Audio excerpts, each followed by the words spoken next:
estuvimos haciendo, ¿no? Para hoy entonces, nosotros vamos a hacer un control de lectura del capítulo 2, ¿no? de Neil Nilsson. ¿Por qué, profesor? Porque si usted ha leído eso, podrá estar en mejores condiciones para entender la implementación de las funciones BOOLE, ¿no? Porque está en base a la, a la lógica booleana, ¿no? Entonces, es necesario por eso, ¿no? Y evidentemente sin eso va a ser un poco difícil implementar las funciones booleanas cuando a usted le toque hacer esa tarea, ¿ya?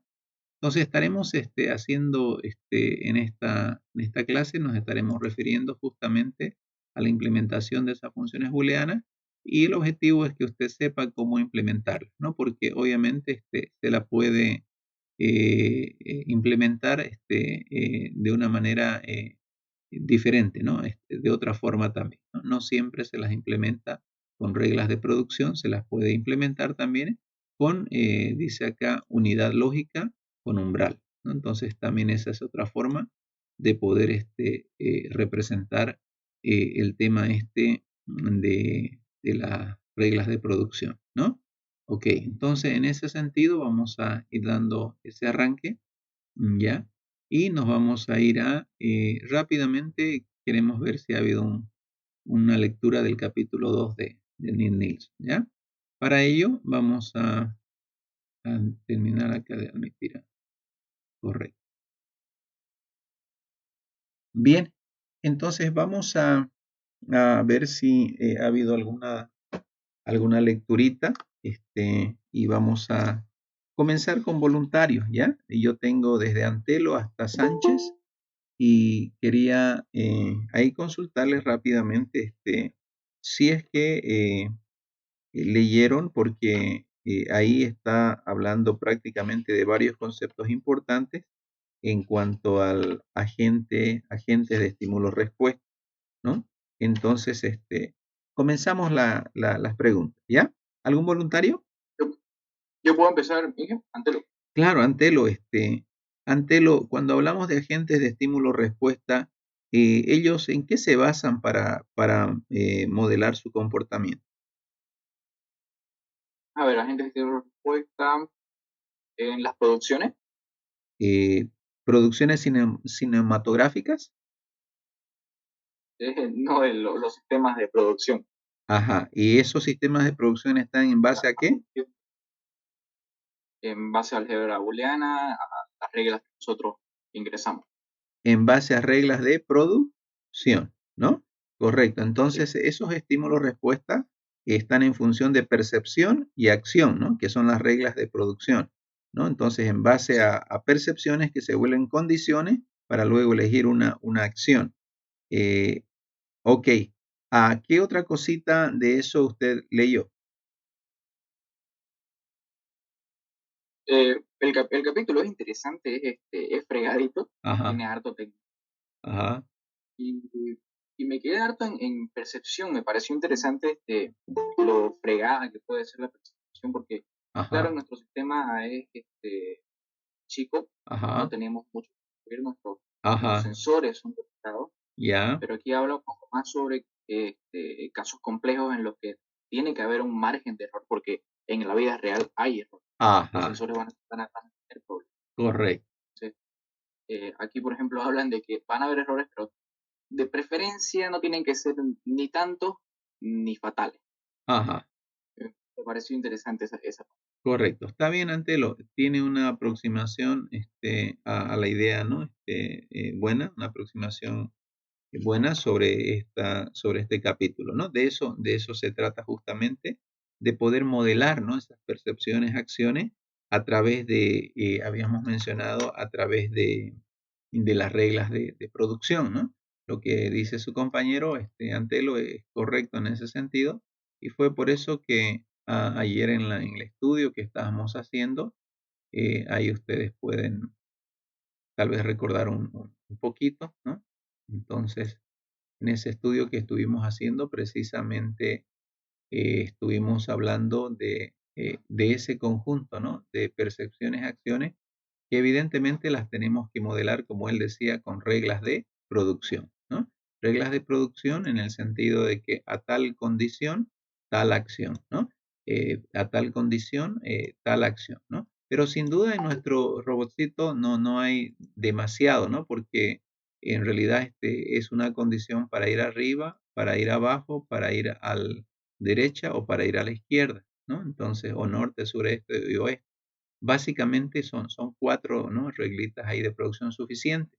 Pero como él decía, profesor, eso es un botón de muestra, ¿no? Pero cuando ya estamos frente a problemas más complejos, ya no estamos hablando de simplemente 4 reglas de producción, ¿no? Estamos hablando de una cantidad grande de reglas de producción, ¿no? Entonces ahí nosotros vemos, ¿no? La utilidad en estos sistemas reactivos, si se quiere, ¿no?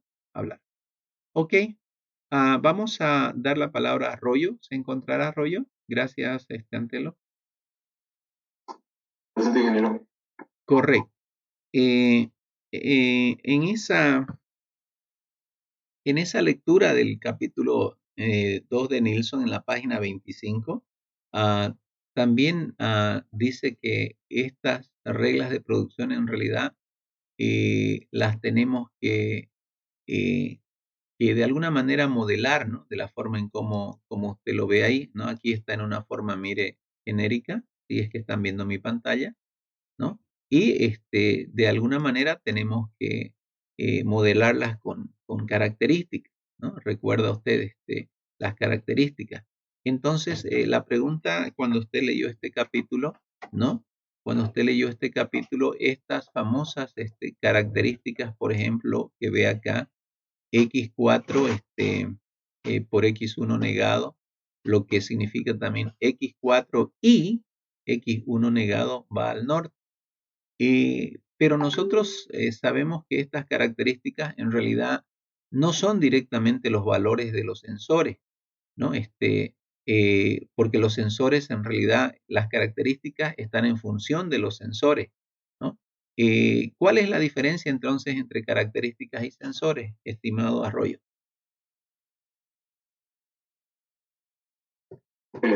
Ya, en este caso, las características nos están sirviendo para hacer nuestras producciones, ¿no? Que están basadas en álgebra booleana o bueno, bajo la lógica booleana, ¿no? Ajá, Y, bueno, una particularidad de este problema es que nuestras características están basadas o sea, expresan una función booleana cuando decimos x4 y x1 negado, entonces vamos al norte. correcto. Pero dentro de las características también tenemos el valor de los sensores y esos valores también están dentro de una característica. En realidad hay una operación booleana que dice, digamos, en este caso creo que x4 es los bordes de la izquierda están ocupados y los de arriba están libres, entonces eso significaría ir al norte. Ajá, Entonces, en este caso, nuestras características simplemente son una operación booleana que está tomando un valor de 1 o 0. Y correcto, bueno, también creo que todas las características están en base a un sí esto y esto, o sea, todas son operaciones y correcto. ¿No? de cómputo. Arroyo, excelente, excelente comprensión, ¿no? Él decía, profe, en realidad para mover al norte nosotros necesitamos que se den dos características, ¿no?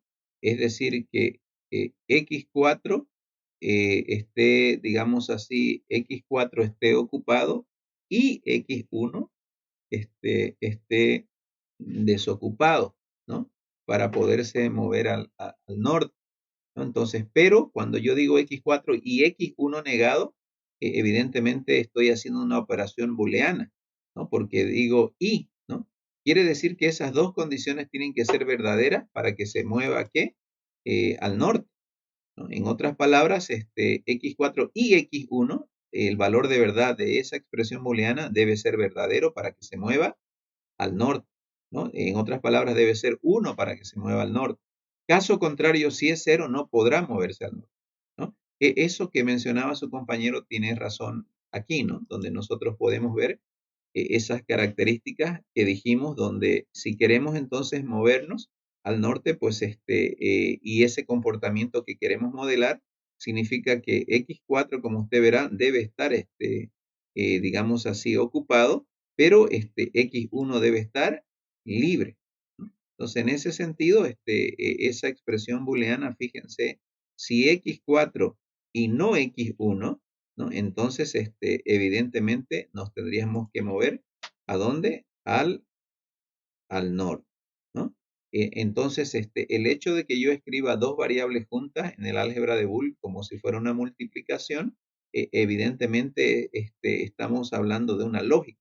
Entonces, si X4 y no X, digamos acá, y no X1, o en realidad aquí tendríamos que decir X1 negado, ¿no? Para que sea 1 y 1 y se pueda mover al norte, ¿no?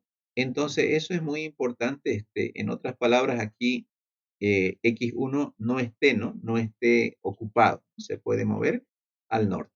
Entonces, esta forma expresada y en una manera más abstracta es lo que vemos ahí, ¿no? Para que la mayoría pueda entender, podemos verlo ahí.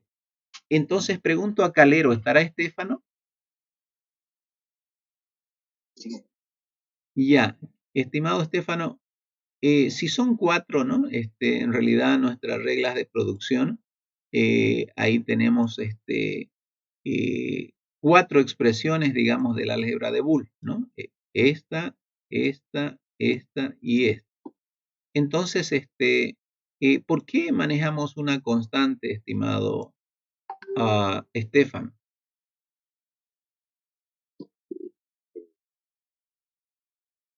Esto puede ser debido a que tener un estado principal en el cual se tiene que manejar todo nuestro agente, se podría decir, en el que se ve el estado inicial y en base a ese generarían todo lo que son nuestras redes lógicas, en la cual ocupamos todo lo que vendría a ser lo que con mi compañero, tenemos instantes, siempre tenemos que tener un inicial para poder realizar. Ya, pero Estefano, esas reglas que yo he marcado ahí nos permiten ir al norte, nos permiten ir al sur, al este y al oeste, ¿no? Pero fíjese que aquí hay un detalle, ¿cuándo se va a cumplir esta condición?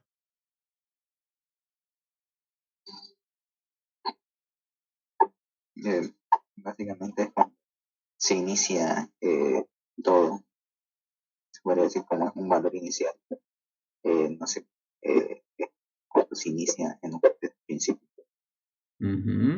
Ya, nosotros dijimos que eso va a suceder evidentemente a cuando vemos aquí, digamos, miren al robotcito, ¿no? Eso evidentemente sucede cuando el robot, por ejemplo, está en esta situación. Miremos ahí, donde por defecto, fíjese que él no está próximo en realidad a ninguna frontera, ¿no? ¿En qué sentido? Miren, ni está bien próximo aquí, ni está bien próximo acá. ¿Ya? Entonces, nosotros podríamos haber programado que cuando él esté aquí, se mueva para acá, ¿no? Pero según las reglas que hemos hecho, cuando nosotros detectamos que todo su entorno está vacío, él tiene que moverse hacia dónde? Hacia el norte, ¿no? Hasta topar frontera, ¿no? Entonces, de uno en uno, por supuesto, de un cuadro en un cuadro. Entonces, el valor por defecto, cuando él no tiene frontera inmediata, ¿no? O límite inmediato, entonces se tiene que mover hacia el norte, ¿no? Básicamente. Entonces, eso es importante que podamos entenderlo, ¿no? Por eso, Estefano, es ese valor que usted ve ahí, 1, que es una regla por defecto, ¿no? Si no se cumplen todas estas reglas, entonces por defecto va a ser eso, ¿no? Es decir, si no está en posibilidades de que se cumplan estas, entonces por defecto lo mandamos al norte, ¿ya? Ok, está bien entonces, ahí ha participado Calero, ya. Sigamos entonces con nuestro estudiante Castro Alex. ¿Estará por ahí Castro Alex? Ya, correcto, ¿no? Estimado Alex, qué importante acá es poder conocer el álgebra de Boole, ¿no? Que evidentemente se lo ocupa bastante, ¿no? Y el álgebra de Boole nos dice, pues, aquí hay algunas operaciones donde él nos dice que podríamos tener, mire, podríamos tener 1, ¿no? Más 1, ¿no? Igual a 1, ¿correcto? Como también podríamos tener nosotros 1 más 0 igual a 1. Como también podríamos tener 0, ¿no? Más 0 igual a 0. ¿Cómo podríamos tener también, mire, 1 por 1 igual a 1? ¿Cómo también podríamos tener 1 por 0 igual a 0? ¿Cómo también podríamos tener 0 por 0 igual a 0? O también podríamos tener 1 negado, ¿no es verdad? Igual a 0. O tal vez podríamos tener 0 negado igual a 1. En ese contexto, Alex, en realidad, como estamos hablando, aquí estamos hablando de álgebra, Sí. de álgebra de Boole, es decir, en otras palabras, estamos hablando de valores lógicos. Y usted sabe que los valores lógicos, ¿no es verdad? O simplemente estamos hablando de valores que pueden ser verdaderos o falso, ¿no? No hay Sí. otro misterio, ¿no? En ese contexto, cómo interpreta usted, si es que leyó el capítulo, cómo interpretaría usted esta primera expresión booleana? ¿Qué significa? No leí el capítulo ingeniero. No lo leyó. No, Ah, esta cosa. Alex, ¿está trabajando demasiado? No tiene mucho tiempito, ¿algo pasa? No, ingeniero, que tuve que hacer un viaje de emergencia ayer. A un Por día. eso tuve no pude asistir a la clase. Ya. A ver si en privado me explica un poquito para que yo no esté juzgando mal, ¿no? Tu situación, Claro, ¿ya? ingeniero, no se Ya, preocupe. ok. Flores Cristian, ¿estará? Sí, ingeniero. ¿Cómo se interpreta entonces esa expresión booleana que yo he marcado en rojo? Bueno, se lo toma como el 1, se lo toma como que tiene un valor. Ya, Entonces, al decir 1 es como estamos diciendo un valor verdadero. ajá, Entonces, 1 más 1, que ajá. son dos valores verdaderos, nos daría un resultado verdadero. O sea, ¿Será? por ejemplo, si nosotros nos dice un valor que tenemos que movernos al sur, si ese valor está libre, entonces sí podemos ir a ese valor. Ajá. ¿Cómo ya? Ahí está queriendo aproximarse Cristian Flores.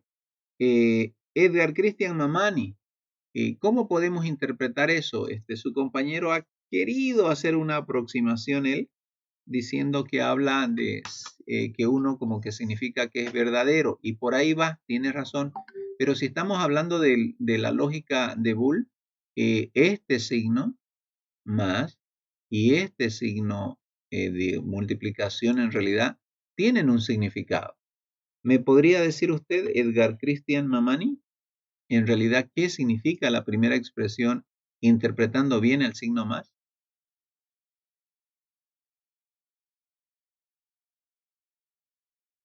Pues al final llegué a pensar lo mismo que mi compañero. Lo interpretaría El valor de más se lo toma como que es una conmutación. ¿Una conmutación? ¿Ah? ¿O Vendría una... a ser los valores de y, or, como se ocupan en Ajá, álgebra booleana, escribir eso, ¿no? Aquí de nosotros... and, de or. Ajá, excelente. Mire, Ojopi no viene a clase y sabe cómo fuera si vendría a clase. ¿no? Ya, está bien, señorita. Eso se llama disyunción. ¿Qué cosa? No es una... Disyunción. Excelente, ¿no? Entonces, en esa disyunción, estimados jóvenes, nosotros estamos diciendo ahí, en esa disyunción, mire, verdadero, ¿no? O verdadero, ¿no? Entonces, verdadero, ¿qué da como resultado? Verdadero. Verdadero. Eso, ¿no? El álgebra de Boole nos dice eso. Ya que Briana habló ahí un poquito, entonces, Briana, ¿qué tendríamos acá en la segunda? ¿Cómo interpretamos esto de acá? Sería verdadero o falso, Ajá, que nos daría verdadero. excelente, Era, ¿no? sería Ajá. Eso nos daría, entonces, según su compañera, nos daría verdadero. ¿Es correcto eso? A ver, ¿quién opina? Correcto. Ya, perfecto, ¿no? Es Sí, correcto. sí, ingeniero, es correcto. Excelente, es correcto, tienen razón. Entonces, para que ustedes vean, no hay mucho misterio, ¿no? Porque no podemos interpretar 1 más 1, 2, digamos, ¿no? Porque no estamos hablando de aritmética, estamos hablando de lógica, ¿no? Lógica matemática, por cierto.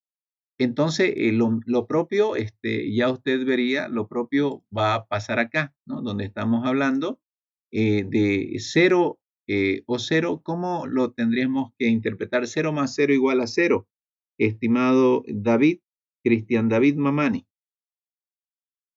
¿Cómo interpretamos entonces esta expresión booleana? 0 más 0 igual a 0. Falso, falso igual a falso.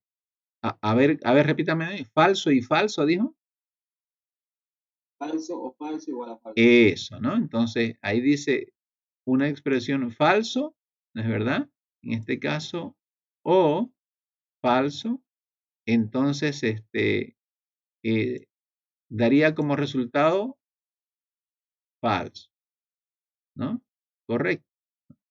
Bienísimo, ¿no? Entonces, ahí está. Ahora, en la última expresión, Martínez, vamos a ver si está nuestro estudiante Martínez por ahí. Sí, ingeniero, buen día. Buen día, joven. ¿Cómo interpretaría esa última, esta expresión de aquí? Bueno, según la regla pues de la lógica, ¿no? Que nos dice que tiene que cumplir de que de que ambos sean verdaderos, ¿no? Va a ser Ajá, verdadero. Caso contrario, que alguno de los dos sea ya sea falso o verdadero, pues ajá. va a ser cero, ¿no? Entonces En estamos este caso hablando, sería uno y uno y uno sería uno nomás. O sea, entonces, verdadero y verdadero sería verdadero. ¿eso es disyunción o qué? No, sí, es. ¿Cuál es? Conjunción, ¿no ve? Correcto. Entonces, la conjunción nos dice que si usted tiene una proposición verdadera, ¿no? Y otra proposición verdadera, el valor de verdad de esas dos proposiciones conjuncionadas es igual ¿a qué? A verdadero, ¿no ve? Verdadero. Ajá. Y ese verdadero que usted ve aquí, ¿no? Este valor aquí que dice, mire, verdadero, ¿no? Que está acá, que es el resultado de haber evaluado, se lo expresa de manera booleana con ese valor 1, ¿no? Entonces estamos hablando de que esto es lo mismo, ¿no? En otras palabras, este de aquí es lo mismo que 1 es verdadero. ¿Correcto? Bienísimo. Después de Martínez yo tengo ya Briana participó, correcto. Ortiz Gabriel, ¿estará presente? Sí, Ya, Gabriel, ¿y cómo interpreta entonces esta expresión? como dijo Martina, lo que se trata ¿Qué estaríamos diciendo ahí?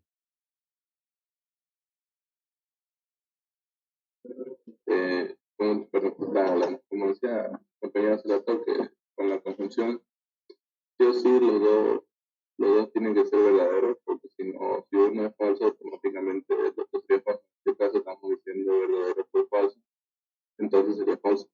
Ya, Correcto. Entonces, gracias, Gabriel. Estamos diciendo aquí, profesor, si tenemos, mire aquí, verdadero, escribimos. Y, ¿no? Entonces tenemos y falso, ¿no? Porque es 0, entonces vamos a concluir que la conjunción de dos proposiciones donde una es verdadera y la otra es falsa, el resultado será falso. Por esa razón, usted va aquí a ver que hay un valor, mire, 0, que es exactamente el mismo representado así, ¿no? En su forma lógica. Bueno, con eso yo creo que ustedes han entendido en este último casito cómo se interpretaría eso, Pedraza Daniel. Sí, sí. Ahí Ajá, en la conjunción sería falso y falso es igual a falso. correcto, ¿no? Falso y falso se concluye que el valor de verdad de la expresión viene a ser falso. Bienísimo. Excelente, Pedraza. Porque la conjunción es exclusiva, pero la disyunción es, ¿no? Ya, En, perfecto, en ¿no? la, si uno es verdadero, todo se convierte en verdad. En la conjunción, todos tienen que ser verdaderos. Correcto. ¿Cierto? Bien, bien. Entonces ya estuvieron participando ahí Pedrazas. ¿Estará Rojas Ponce?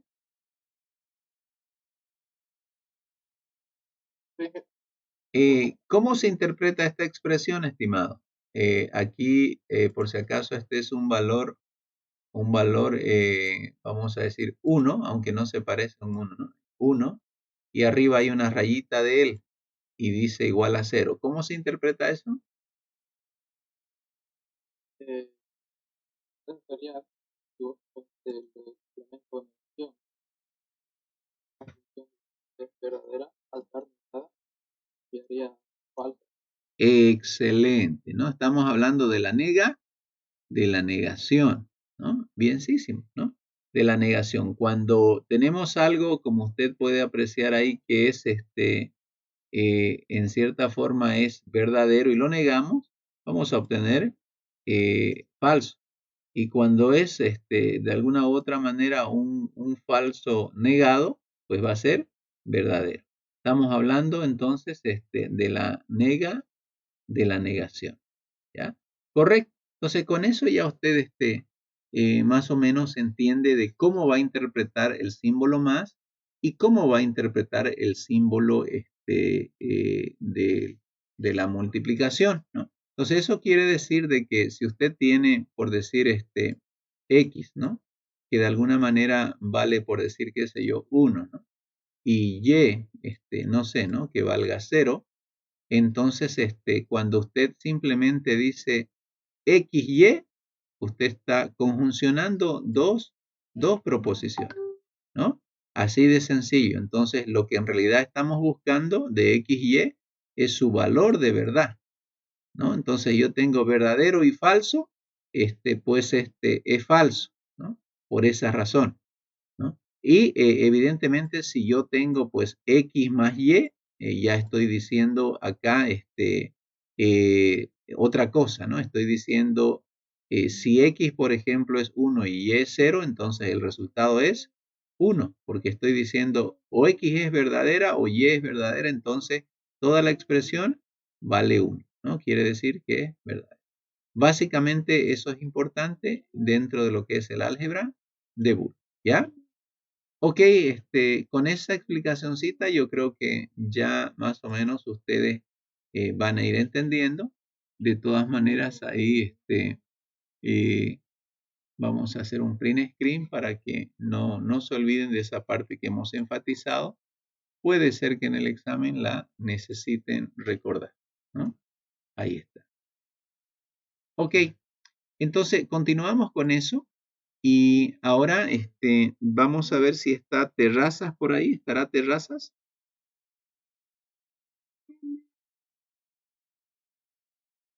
No está Hans Enrique, ¿no? Sí, Estimado Hans Enrique, ¿qué cosita leyó del capítulo 2?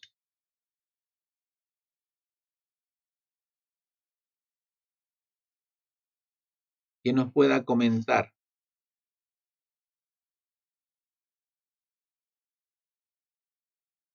El de Nielsen. Ah, el de Nilsson. Sí. Justamente este capítulo que habla de percepción, que habla de acción. ¿Qué sugiere la teoría para poder tomar una acción? ¿Cómo es que, cómo se representan las percepciones? Al menos en este robot, en este ejemplo en particular, ¿de qué manera nosotros representamos las percepciones? Porque evidentemente nosotros si vamos a hacer un robot de software, mire acá, ¿no? Le voy a mostrar ahí, no esperaremos pues usar sensores de hardware, ¿no? Entonces, nosotros evidentemente tenemos unas percepciones lógicas de esta manera, ¿no? Con valores lógicos. Pero eso lo sabemos. Ahora la pregunta es, ¿cómo hacemos para representarlo? En el sentido, ¿qué estructura de datos podríamos usar para representar esa secuencia de percepciones lógicas? ¿Cómo la representaríamos ustedes que ya han llevado la materia de estructura de datos o han llevado estructura de datos en diversas materias de programación? ¿Cómo representaríamos?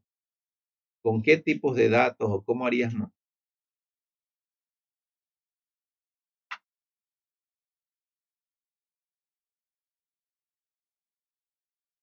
Si alguien quiere ayudarle a Hans Enrique. Con vectores, ingeniero. ¿Ya? ¿Quién habló eso? Martínez. Martínez, ¿no? Correcto, ¿no? Usted podría ver una forma tal vez de usar arreglos, ¿no? Arreglos que podrían ser estos pues arreglos ya sean matrices, podrían ser vectores, ¿no? Es decir, arreglos unidimensionales o multidimensionales. Eso ya depende de cada situación. Pero acá nosotros justamente en ese capítulo 2 de eso hablamos, ¿no? Que nosotros, fíjese que alegremente nosotros no podríamos concluir, chicos, agarrar las percepciones y decir, esta es la acción. No, ¿no? Porque como informáticos nosotros debemos tener una tecnología, una estructura es decir, la forma en cómo vamos a representar, ¿no? Entonces, no podemos saltar y decir directo de esta percepción a la acción, ¿no? Necesitamos nosotros, pues, de alguna forma encontrar una estructura para representar ese conocimiento, ¿no? Ahí es. Ok, entonces, ya con eso vamos a ir avanzando acá. ¿Estará Kadima? Sí, ingeniero. Y si nosotros vamos a representar estimado Kadima, vamos a usar un vector. Ese vector, ¿qué tendría adentro? ¿Qué tipos de datos tendría? Valores de 1 y 0, ingeniero. Excelente. ¿Y por qué, si vamos a usar valores enteros, por qué estamos limitados al 1 y al 0? ¿Por qué no puedo usar un 2, un 3 si también son enteros? Para saber lo que anteriormente dijeron mis compañeros, si es que va a ser verdadero para no avanzar o va a ser falso para seguir avanzando el obstáculo. Ya, correcto, porque las características de todas maneras que vamos a registrar están en función de dos valores, ¿no? De dos valores booleanos.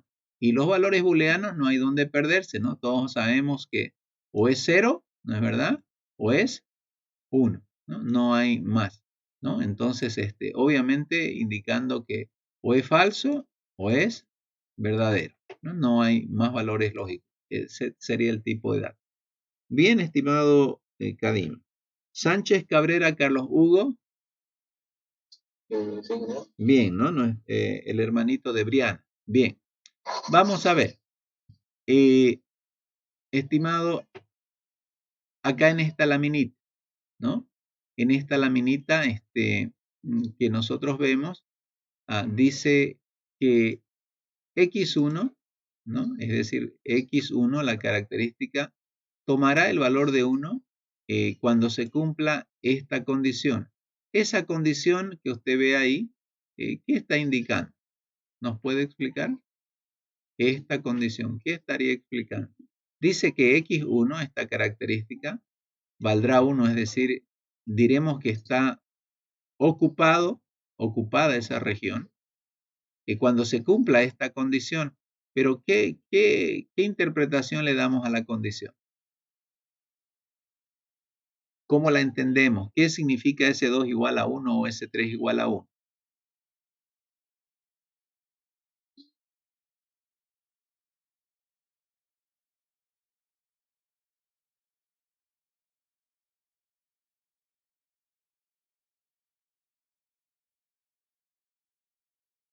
¿Alguien le puede ayudar a Carlos Hugo? Tal vez su hermanita por ahí le puede ayudar. Perdón, ingeniero, ¿cuál era la pregunta? ¿Cómo se interpreta? Decimos nosotros que esta característica dice ahorita que x1 igual a 1, quiere decir que, por decirle, en estas condiciones, como que el robot no puede ir para el norte, ¿no? En este caso, x1 igual a 1, digamos, ¿no? Ahí está, perdón, x1 igual a 1. Dice que si solo si S2 igual a 1 o S3 igual a 1. ¿Cómo se interpreta justamente esto de aquí?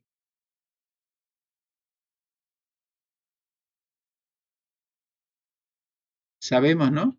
Fíjense que S2 está acá, S3 está acá. Entonces, ¿cuándo x1 vale 1? Cuando es verdadero. Cuando es verdadero, ¿quién?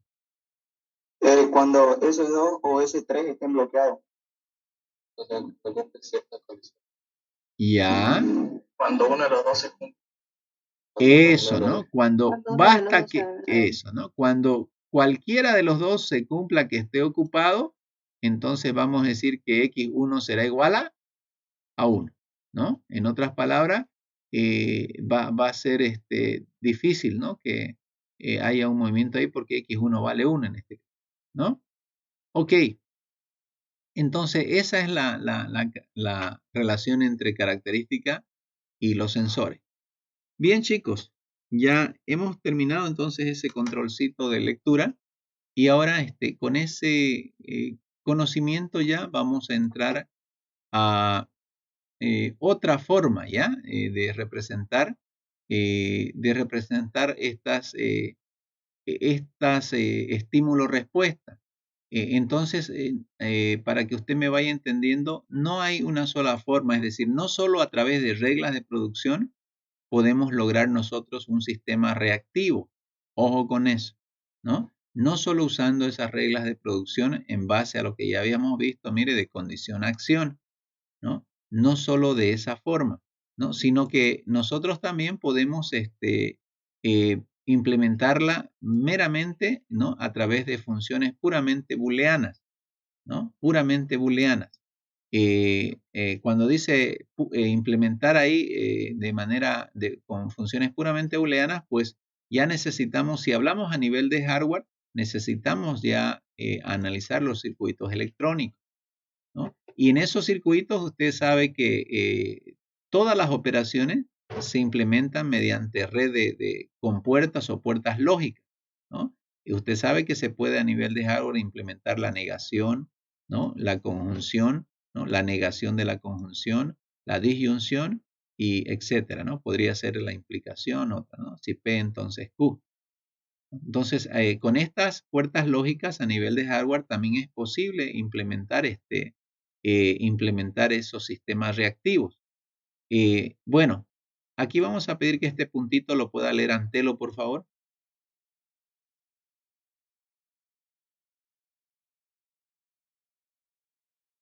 Sí, a ver. ¿Todo lo leo o solo el puntito nomás, por favor? Perdón, no lo escuché. Solo el punto, estimado, el puntito que está marcado, ¿ya? Ah, ya. Un tipo muy común de circuito los constituyen las redes formadas por elementos con umbral. Correcto. Tengo una breve curiosidad, muy, así, y vamos al azar, ¿ya? A ver, voy a escoger a Gerson Martínez, ¿se encontrará por ahí?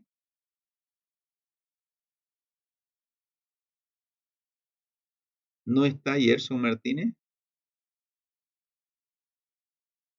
Wow, parece que voy a tener Sí, que... ingeniero. Ah, ya. Gerson, Disculpa que ya. excelente a veces. Quiero que me lea lo que he puesto allá, pero no me lo lea not, and, nan, or, etc. Quiero que me lo lea con una interpretación semántica. Le doy un ejemplo. Negación. ¿Esto qué sería? conjunción. Ya. Eso no me acuerdo. Negación de la conjunción.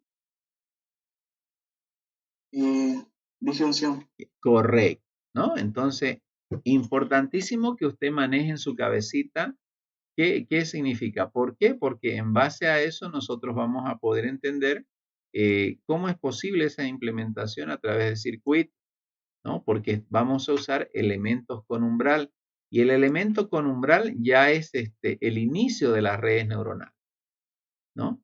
Entonces está ahí, mire, este elemento se conoce como ULU. ¿Qué significa ULU, estimado Gabriel Ortiz?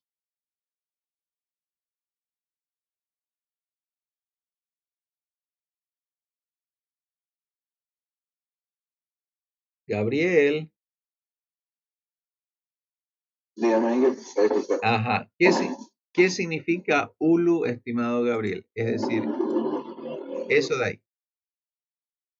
unidad lógica comprar. Ajá, ¿no? Entonces, hasta este momento usted dirá, profesor, no sé ni qué es una unidad. Usted tome una unidad, mire, voy a dibujarle acá como una entidad, algo ahí, una unidad, algo. Eso es una unidad, tal vez usted pueda imaginarse aquí otra unidad, así. Pero cuando dice unidad lógica, ¿no? Con umbral, es como si umbral significa que hay una salida, ¿no? Y si hay una salida, pues pueden haber entradas. De tal manera que esta unidad pues puede percibir, mire aquí tal vez unos valores de entrada, como no sé, ¿no? X, Y, Z, ¿no? Y evidentemente va acá a procesar algo en función de lógica, por si acaso, para poder emitir un valor de salida. Ese valor de salida o será pues de alguna manera verdadero o será falso, ¿no? Porque esa unidad lógica llamada ULU, ¿no? De alguna forma va a tener que percibir, digamos así, ciertas entradas, ¿no? Hacer un procesamiento aquí, un procesamiento lógico para poder luego emitir una salida que podría ser verdadera o falsa, ¿no? Es decir, poder tomar o no tomar una acción. Por eso se llaman unidad lógica con umbral, porque para que pueda salir uno, debe superar el valor del umbral, ¿no? Entonces eso es importante dentro de lo que es la unidad lógica con umbral, ¿ya? Ahora usted dirá, profesor, aún con la explicación que usted dio, hay cositas que no me quedan claros acá. No se preocupe, más allácito lo va a entender mejor. A eso va, ¿ya? Solamente... Ese es el tema de redes, ¿no? ¿Perdón? Ajá, sí, sí. Eso es el tema de redes. Un poco le poquito. Ajá. Ya vamos a, eso es el umbral. Si usted lee el capítulo 3 en Nilsson, ya es redes neuronales puras, ¿no? En cambio, la ULO es un modelo básico, ¿no? Es un modelo básico simplificado de lo que es una red neuronal en sí, ¿no? Ok. Entonces, en esta... Cuando decía, Ajá. decía una partecita que también el ULU se denominaba funciones linealmente separables. Ajá.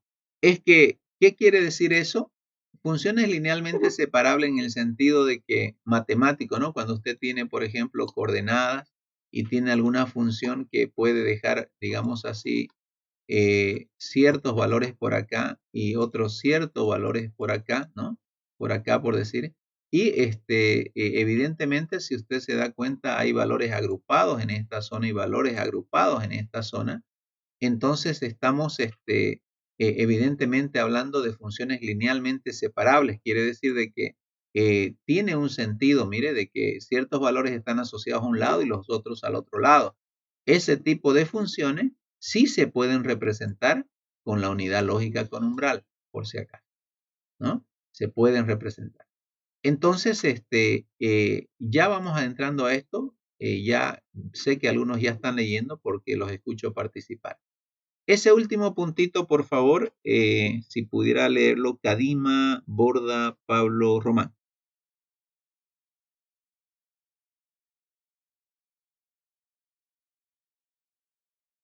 Ya, creo que voy a tener que comenzar a borrar la asistencia, ¿no?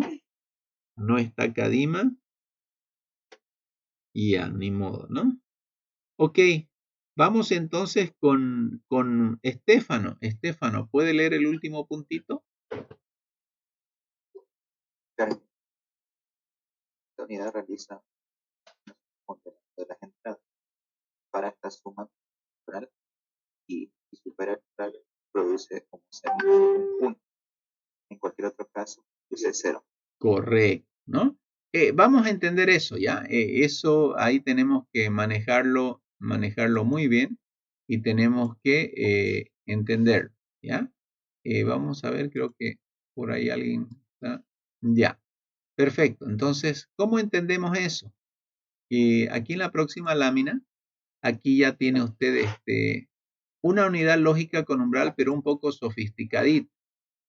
¿Por qué razón? En realidad, mire, usted tiene una unidad lógica inspirada en una red, en una neurona biológica, ¿no? Porque esas serían como las dendritas, ¿no? Y el axón es la salida, ¿no? Entonces sucede de que estos valores, mire, que están acá, tienen que viajar, ¿no? Viajar hacia hacia el cuerpo celular, digamos, viajan, pero al viajar estos valores se encuentran con unos pesos, es decir, hay unos pesos acá, mire W, en inglés de la palabra weight, hay unos pesos. Cada entrada tiene su peso, ¿no?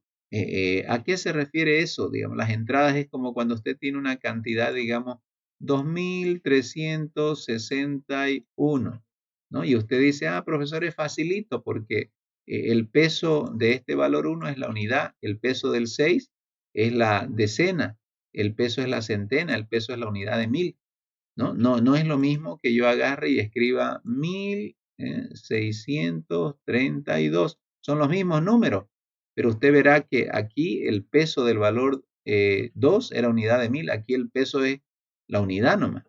Son 2 unidades, en cambio aquí está valiendo 2000 unidades, ¿no? Los pesos son diferentes. Entonces, unas son los valores de entrada y otros son los pesos, ¿no? Para que luego con esa sumatoria de producto, porque usted vea que una sumatoria de producto de X por W, ¿ve? Donde estamos multiplicando los valores de entrada por sus respectivos pesos, una sumatoria. Y si esa sumatoria supera el valor del umbral, entonces pues al superar, siempre va, supere o no supere, va a salir un valor. Si supera, es decir, mayor, obviamente saldrá un 1. Si no supera, saldrá un valor 0, ¿no? Entonces, de esa manera, nosotros podemos ya nomás ir entendiendo un poquito esa unidad lógica con umbral que nos va a permitir representar funciones lógicas, ¿no? Booleanas también. Ahora, nosotros vemos acá la implementación de una función para el seguimiento de borde. Por ejemplo, en este agente reactivo, ¿no? De estímulo-respuesta, para simplemente dos acciones, ¿no? Codificadas en un vector de percepción, una ULU, ¿no?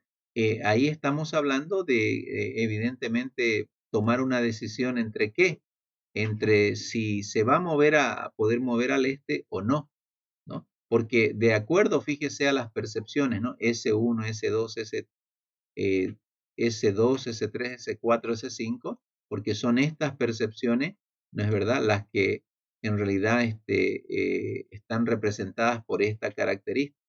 En otras palabras, para que X1 y X2 negado, ¿no? Pueda emitir un valor o verdadero o valor falso, hay que hacer una evaluación. Esa evaluación está hecha justamente, ¿no? Por esta unidad lógica con umbral que toma esas entradas, ¿no? Obviamente las multiplica por esos pesos y si supera este umbral, pues sale verdadero. Caso contrario, sale falso. Es decir que X1 y X2 negado será verdadero dependiendo de las entradas. O X1 y X2 negado será falso dependiendo de las entradas, ¿no?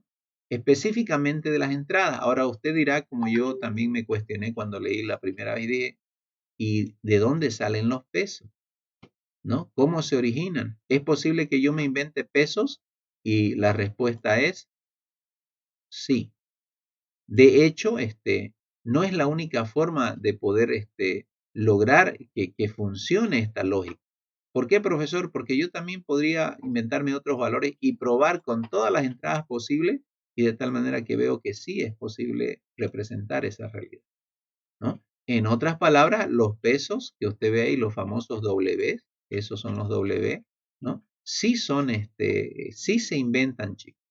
Uno los tiene que inventar. De hecho, en el examen que les voy a tomar, hay que inventarse pesos de tal manera que las entradas procesadas, ¿no? Estas serían las entradas o los sensores, procesadas con los pesos en la sumatoria, tienen que lograr ustedes que supere el umbral. Y profesor, ¿y quién lo inventa el umbral? Usted también lo tiene que inventar el umbral, ¿no? Entonces, si usted hace en hardware implementa esto, usted ya está seguro que ante ciertas entradas, ¿no? Estoy hablando a nivel de hardware, evidentemente operadas con esos pesos y si superan ese umbral, ya tenemos o verdadero o falso, ¿no? Esta es la lógica, ¿no? Obviamente esto que le estoy mostrando es a nivel abstracto, ¿no? Es lógico, pero que luego usted va a ver que esta es la lógica que usan las compuertas, ¿no? Las que habíamos dicho, AND, OR, que esas se implementan a nivel de hardware. ¿En qué basan su lógica? En esto. Entonces, ULU, ¿no? Se visualiza como una neurona biológica. Para nosotros es como una neurona biológica cuyo disparo depende de la suma de intensidades, ¿no? Depende de los sensores, es decir, la famosa sinapsis, ¿no? Porque esta salida podría ser la entrada de otra ULU más adelante, ¿no? Y así sucesivamente va a llegar aquí a una, ¿no? A una ULU, ¿no?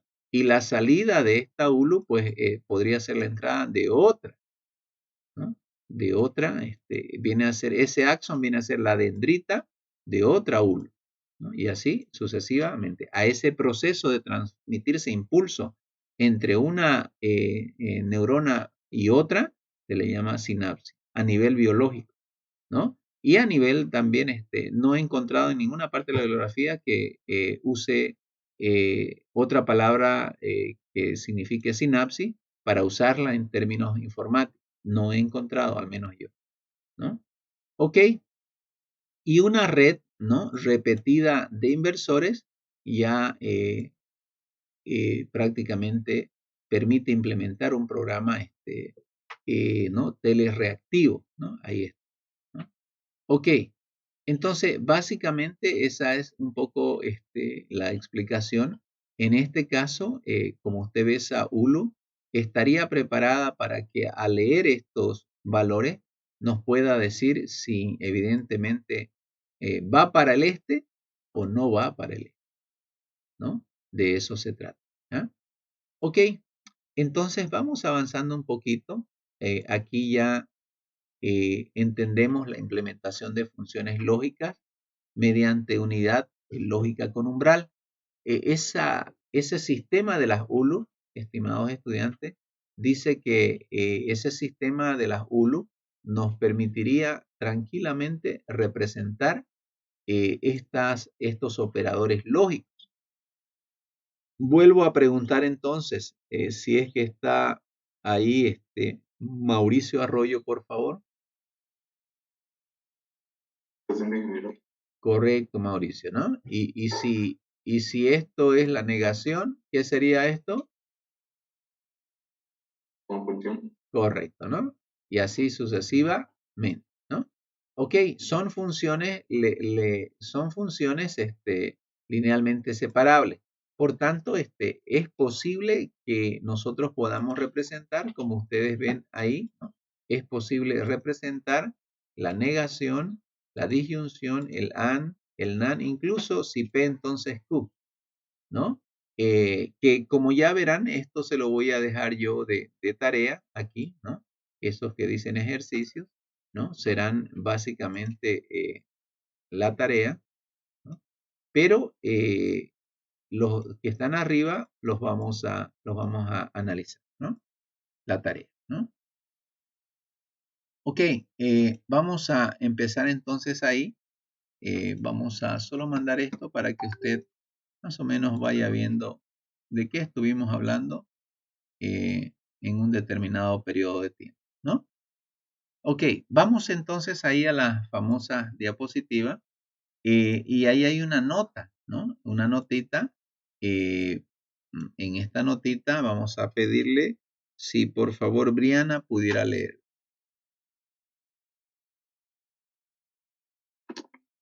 Claro, ingeniero. Creo que iba el micrófono. Ajá. Notas. Solo las funciones linealmente separables son posibles representar mediante una ULO. Por ejemplo, la función SOR de dos variables sean x1, x2 más x. Ajá.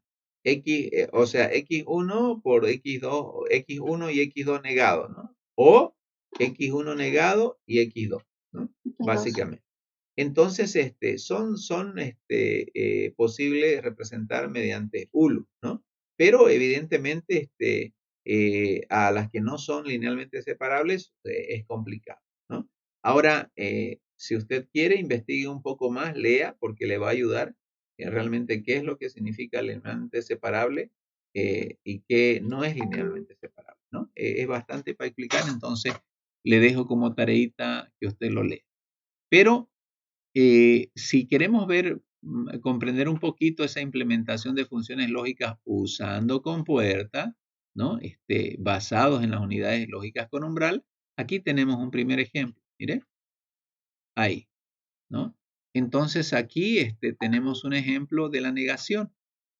Profesor, pero ¿acaso esa es una ULU? Claro que es una ULU, ¿no? Es una ULU donde usted la puede apreciar. Tiene prácticamente su sensor o entrada o característica, como quiera llamarle. Tiene también su peso, ¿no? Un peso que nos hemos inventado. Tiene el valor del umbral y se espera una salida, ¿no?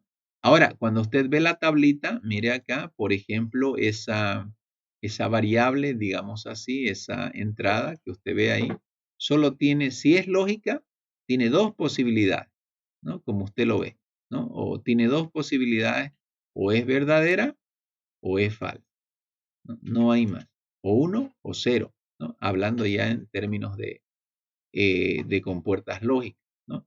Y si obviamente vale 1 y yo niego, entonces x1 valdrá 0. Y lógico, ¿no? Si vale 0 y yo niego, valdrá 1. Pero la pregunta es, profe, si nosotros logramos probar con este valor 1, ¿no? Que sería este valor de acá, entrando aquí ahorita en este momento, entonces nosotros tendríamos 1 multiplicado por el peso, como dice la fórmula, ¿no? Donde yo multiplico, estoy multiplicando x, en este caso, por el peso, que en inglés sería x por w, ¿no? Al multiplicar entonces 1 por menos 0,5, en ese momento el cálculo me da menos 0,5. Pero no queda ahí. ¿Por qué? Porque la multiplicación de, ¿no? X por W o la sumatoria de eso debe ser mayor que ¿qué? Que el umbral, ¿no? Ahí representado por la letra tita. Pero resulta que tita, según lo que usted ve acá, es este valor de aquí, ¿no? 0,5. Entonces significa que la sumatoria de productos, mire, de las entradas por los pesos, en este caso no ha podido superar al umbral, de tal manera que dice no señor, ¿no? En este caso, si x1 vale 1, es decir, ahí como si fuera ocupado, entonces no te podrás mover, ¿no? Pero por el contrario, si x1 vale 0, negado es 1, que sería este caso, multiplico esa entrada por el umbral, que me da 0. Y 0 ya sí supera el umbral. Por tanto, sí es posible, digamos, tomar esa acción, ¿no? Ojo, no siempre en el mundo del robot, ¿no? Es decir, acá no podemos tomar la acción y así, aquí sí podemos. Entonces, mediante una ULU hemos logrado representar, ¿no? esta función lineal, ¿no? Esta negación, en otras palabras. ¿Ok? Bien. Cuando usted ve esto, dice, profe, pero el modelo que usted nos mostró podía tener varias entradas. Claro, correcto, eso es cierto, pero no estamos obligados ¿no? a tener varias entradas, ¿no? Por cierto, eso no depende de la problemática. En este caso, solo queremos modelar esta función por la cual necesitamos una variable que podría tomar dos valores, nada más, ¿no? Ahora, en esta otra, porque aquí estamos, si usted se fija, estamos viendo cómo representar esas funciones lógicas mediante ULUs, ¿no? Esta de acá, la de la negación. Ahora veremos la disyunción. En esa disyunción, vamos a ver acá, ya tenemos dos entradas, ¿no? ¿Por qué dos entradas, profesor? Porque la naturaleza de este conector lógico, la naturaleza obviamente nos obliga, porque tenemos que evaluar nosotros de alguna manera la disyunción entre ambas. Pero de hecho, ambas pueden tomar dos valores, ¿no? Ambas pueden tomar dos valores y ustedes saben que la cantidad de combinación que hay es 2 a la n, donde n en realidad viene a ser la cantidad de variables. Aquí tengo la n. Y si la cantidad de variables, mire, son 2, entonces yo tendría que elevar 2 al cuadrado. Por eso yo tengo, en realidad, tendría 4 posibles combinaciones dentro de lo que son dos variables de entrada, ¿no? Y he inventado los pesos, ¿no? Hemos inventado los pesos para poder, de alguna manera, ver que de acuerdo a esas entradas es posible que funcione correctamente la implementación de esta función lógica que es la disyunción. ¿Cómo podemos probarlo? ¿No? Lo podemos probar, por ejemplo, con la primera. Usted sabe que estas combinaciones no vamos a discutir, ¿no? X puede valer 1, 1, 0, 0 y X2 puede valer 1, 0, 1 y 0. Y pare de contar porque no hay combinaciones repetidas. Ahora, en el primer caso, mire, verdadero o verdadero, verdadero, ¿no?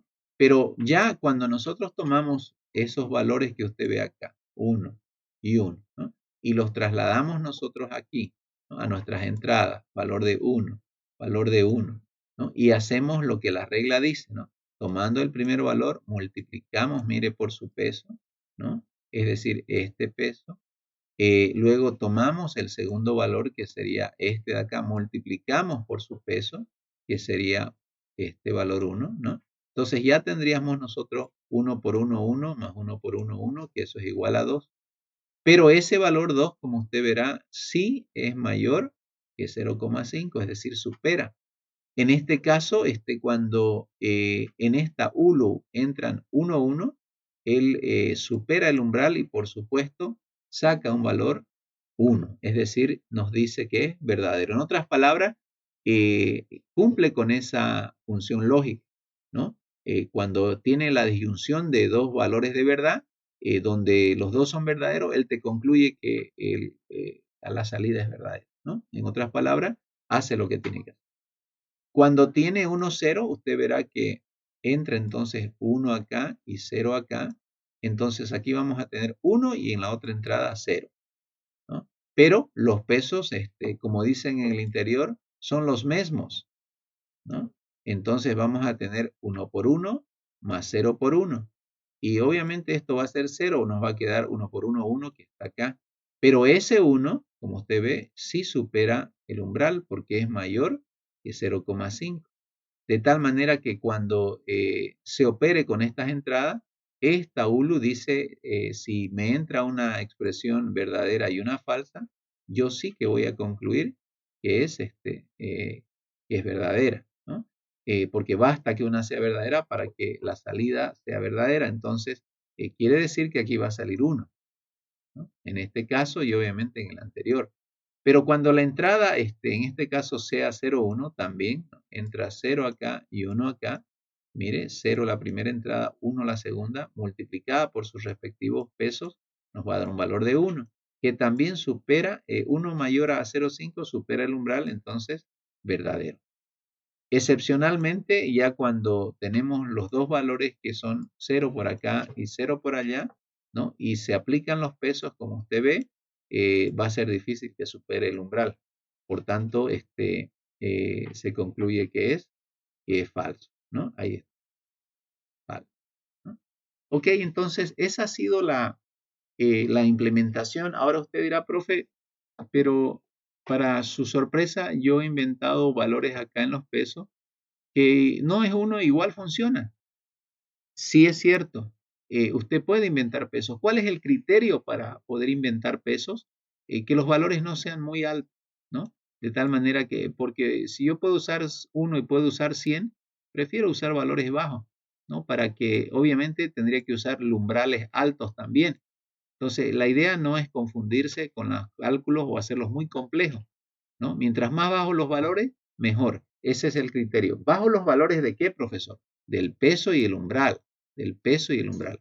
No, no de las entradas acá, porque esas son lógicas, ¿no?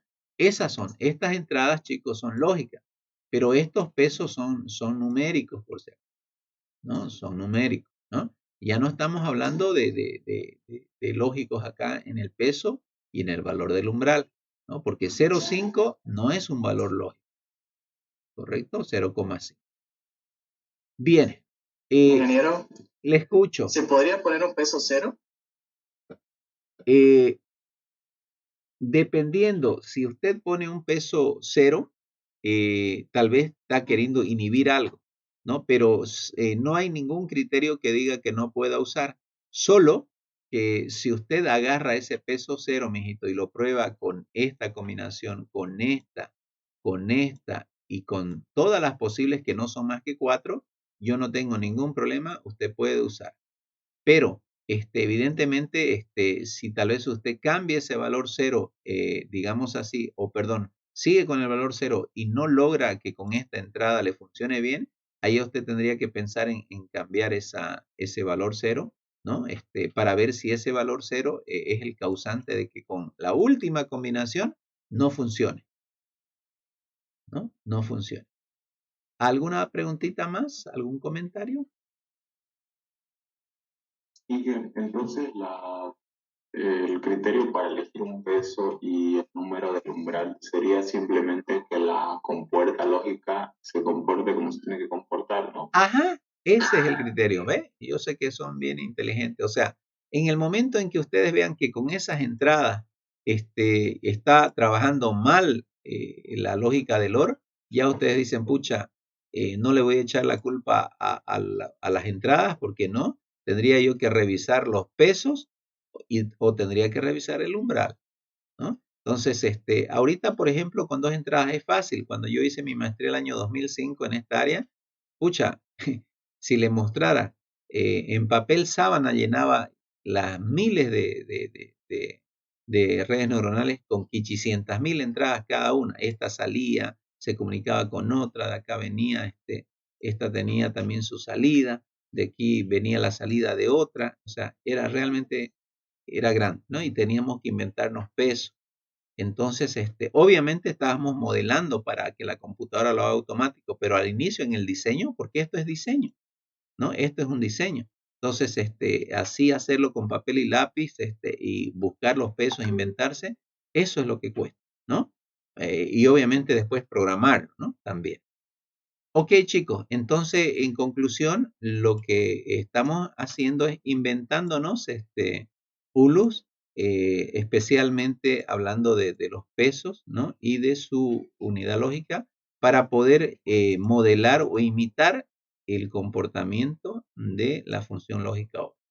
Nada más, ¿ya? No hay mucho misterio, pero si ustedes buscan inteligencia artificial basada en ULU, ya nomás tras que escriban en internet van a encontrar un montón, ¿no? Ya. Y bueno, entonces hemos visto acá, miren, hemos visto la implementación de la negación y de la disyunción, ¿no? Ahora entonces acá ya usted más tranquilito va a hacer los ejercicios y ya se encargará usted de subirlos los sube a plataforma, ¿ya? ¿qué tenemos que hacer, profesor, entonces? Inventarse una unidad lógica con umbral para poder imitar la función NaN, y para poder imitar la implicación lógica. Ese es el símbolo, ¿no?, de la implicación lógica. Es decir, ¿no?, esa implicación lógica significa, ¿recuerda usted? Si P, ¿no?, entonces Q, ¿no? Si P, por ejemplo, ¿no?, si yo ahorro dinero, Q, puedo ir de vacaciones, ¿no?, o voy de vacaciones. Entonces, si yo he ido de vacaciones es porque he ahorrado dinero. Eso tiene lógica, ¿no? ¿Correcto? Y si no voy de vacaciones es porque no he podido ahorrar dinero, ¿no? Si P, entonces Q, ¿no? Ok. Bien. Aquí en la próxima ya encontramos algo interesante. No sé si algún voluntario me puede ayudar a leer este texto que hay acá. Yo, Daniel, Ajá. una regla perteneciente a un programa TR se puede implementar con un circuito SIPA, con 2 entradas y 2 salidas. Una de las ULO del SIPA calcula la conjunción de una entrada con el complemento de otra, y otra ULO calcula la disyunción de las entradas. Correcto. Ya. Entonces, ¿qué sucede? Que, digamos, cuando hay que tomar solo 2 acciones, eso es fácil, ¿no? Es decir, cuando al final voy a tomar una acción, pero digamos así, yo puedo representar sencillamente con una ULU, pero ya necesitamos una SIPA. ¿Qué es SIPA, profesor? Ya nosotros necesitamos un conjunto de ULU para problemas donde ya no es solamente una acción, digamos, ¿no? Son varias acciones, ¿no? Varias acciones, ¿en qué sentido? Por ejemplo, si yo tengo que ver si voy a moverme al norte, al sur, este o oeste, ya no estoy diciendo de un robotcito que solo pueda moverse al norte o al sur. No, chicos. Ya estoy hablando de más posibilidades, por así decirlo, ¿no? O sencillamente de podernos mover al este o no movernos. Entonces, en ese sentido, ya necesitamos nosotros una SIPA. Y esta SIPA no es más que básicamente ya un conjunto, ¿no?, de unidades lógicas. Por ejemplo, esta SIPA, ¿de dónde viene ese nombre, profesor? Viene de esta C que usted ve acá, ¿no?, donde está realmente la entrada, la que va a comprobar el funcionamiento. Viene de la I, de inhibición, porque esta digamos, SIPA que usted ve aquí, puede estar precedida por otra SIPA, y esa SIPA va a mandar un valor. Ese valor puede ser de inhibición o puede ser de propagación. Por eso la P, ahí está, ¿no? La P de que ese valor se puede propagar, y al propagarse a otra SIPA va a afectar su entrada, como también esta está siendo afectada por otra entrada que puede inhibir el funcionamiento de esta SIPA, o si esta funciona puede generar un valor que se va a propagar hacia otra SIPA en base a este valor de comprobación que entró, pero evidentemente va al final a arrojar una acción, ¿no? ¿Se va a mover o no se va a mover al correcto? Y si no se va a mover, pues tendrá que propagarse ese valor con esas entradas para ver si con la próxima SIPA puede moverse y tomar otra acción, ¿no? Que ya no necesariamente, si esta, por decirle, pues esta próxima SIPA que encontraremos acá, pues tal vez esa nos permite movernos, no sé, ¿no?, al sur, ¿no?, y etcétera. Así, otra que nos va a permitir movernos al oeste, ¿no? De tal manera que ya estamos hablando de un conjunto de SIPAs, porque ya no es suficiente una sola ULU, ¿no?, para mover. Aquí ya prácticamente estamos viendo 2 ULUs, mire. ¿Cómo 2 ULUs, profesor? Claro, son 2 ULUs, mire, aquí hay una, así, ¿no? Y aquí nosotros tenemos otra ULU, mire, ¿no? Si usted puede ver, esta ULU tiene una entrada aquí, mire, ahí, y otra entrada acá. Pero esta otra de acá tiene esta entrada que está aquí y esta que está acá. Entonces son 2 ULUs combinadas, ¿no? Eso hace una SIPA. Pero el conjunto de SIPAs ya nos permite resolver un problema como el nuestro, del robotcito, digamos, ¿no? Ahora, en esta parte, aquí mire, usted va a poder apreciar, tenemos aquí el agente de estímulo-respuesta, donde yo le había mostrado a usted que si obviamente, fíjese, ya son varias cipas, ¿no? Donde cada cipa pues va a validar una entrada, ¿no? Si la entrada pues fuera, como usted la ve acá, esta de acá, entonces evidentemente va a generar una acción para ir al norte, ¿no? Pero evidentemente si esa entrada en realidad fuera esta, donde se cumple, va a moverse al oeste, ¿no? Y si fuera esta entrada, ¿no? Eso significa que tal vez no sea esta de acá, pero sea esta, ¿no? Porque en realidad son 4 cipas. ¿Por qué 4? Porque son 4 acá ¿no? Las entradas.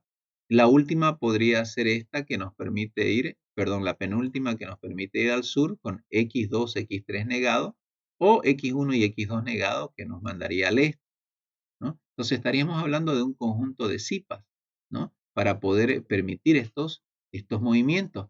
Y estas cipas, en realidad, mire, la salida de una podría ser un valor que inhibe a la próxima o que propaga, ¿no? Ese valor de propagación podría ser de que acá tenga que salir, te puedes mover al este o no te puedes mover al este, ¿no? Entonces, ahí está, ¿no? Y si acá te has movido al norte, por decir, si te has movido al norte, ya en las próximas no tendrás que moverte a ningún otro lado. Tendría que decirte no, no, no, porque ya te moviste al norte, ¿no? Entonces, eso es importante. Además que si no pudieras moverte al norte, aquí va a haber un valor que no te va a permitir moverte al norte, ¿no? Ok. Entonces, con eso ya hemos un poquito visto esta partecita, pero aquí yo tengo una, una explicación un poco tal vez más extensa, en el sentido de que si usted se da cuenta, aquí nosotros tenemos esta, digamos, esta ULU, pero esta ULU, para que usted vea, está en función de sus características, mírela ahí, ¿no? En función de sus características. Si usted se fija, X1 sería S2 y S3, ¿no? X2 sería S4 y S5, ¿no? Como lo están pudiendo ver ahí. Estaríamos hablando de X1, la característica representada en S2 y S3, ¿no? Y X2 negado, o X2 representado en S4, S5.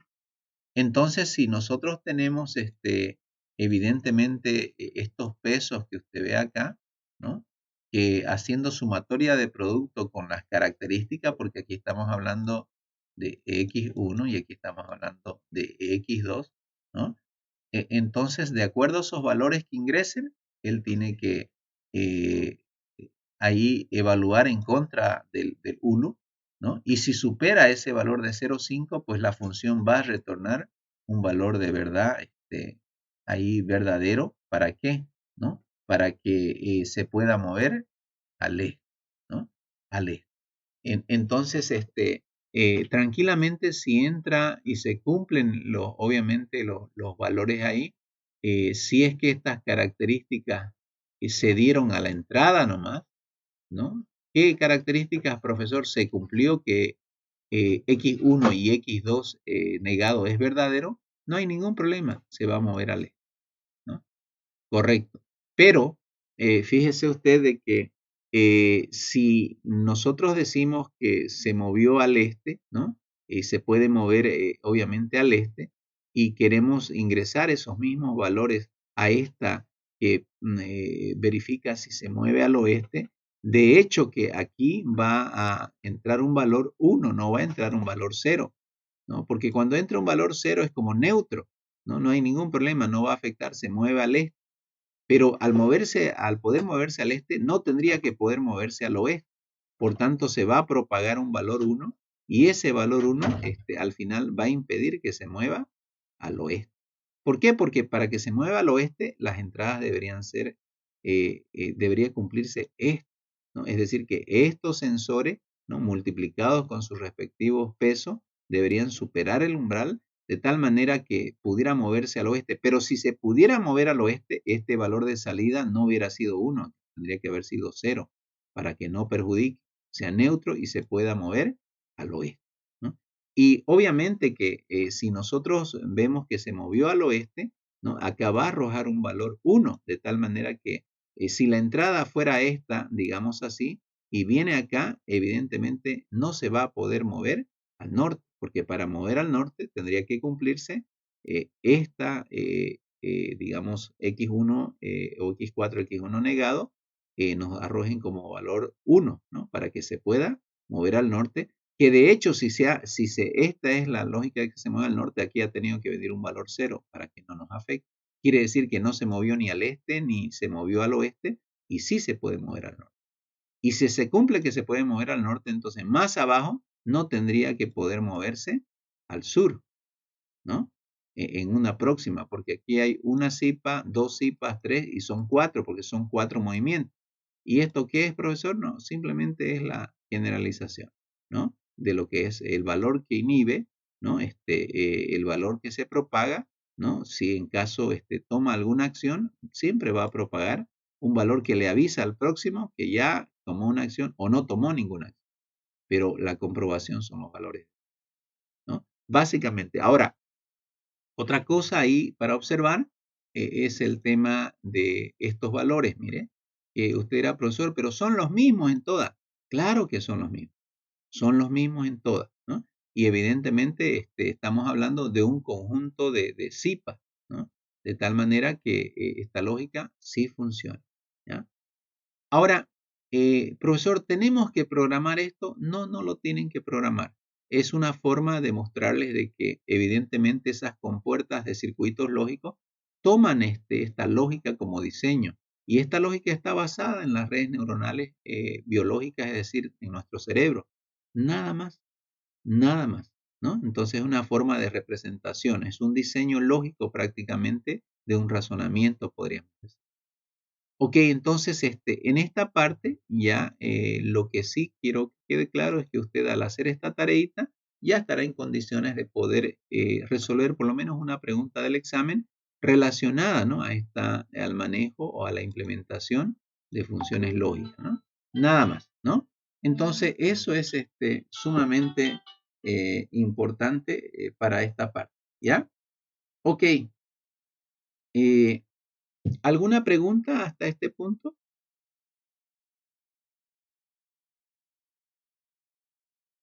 Ya. Perfecto. Listo, mijito. Entonces con eso ya usted no se vaya a desesperar aquí porque crea que le voy a hacer programar esto, nada que ver, ¿no? Lo que hay que programar es el robotcito, ¿no? Es decir, Pedrito. Pero lo demás es otra forma de representar. Ya si usted es muy adicto al estudio, ya, ¿no? Impleméntelas hasta en hardware, ¿no? Ya. Ok, entonces con eso ya vamos un poquito a volver acá. Miren, hemos estado en nuestro mapa revisando cómo implementar funciones booleanas y hemos visto que las reglas de producción no es la única salida, ¿no? En realidad usted va a usar reglas de producción cuando programe, no va a usar funciones booleanas ULO, ¿no? Era solamente una forma de poder representar, si se quiere, ¿no?, agentes de estímulo-respuesta. Pero ahora vamos a ya irnos al capítulo 2 de al de Russell, ¿no? Al de Russell, para poder revisar el cuestionario del tema de agentes inteligentes, ¿ya? En ese sentido, vamos a ir aquí arribita, donde está, aquí, ¿no? Y justamente en esa sección de agentes inteligentes, guión 2, mire, tenemos ese práctico que usted puede visualizar. ¿Dónde está? Agentes inteligentes. Ahí, ¿no? Entonces ahí nosotros vamos a pinchar en agentes inteligentes. Tengo de 16 estudiantes. Ahí está incluido el jefe de carrera y mi persona. Entonces quiere decir que todos enviaron, ¿ya? Todos enviaron. Y vamos a comenzar viendo rápidamente ahí, si usted quiere, El primero está Jorge Andrés dice enviado para calificar y estoy bajando su trabajo. ¿Ya? Ahí una vez. Ya. Mientras, ¿no?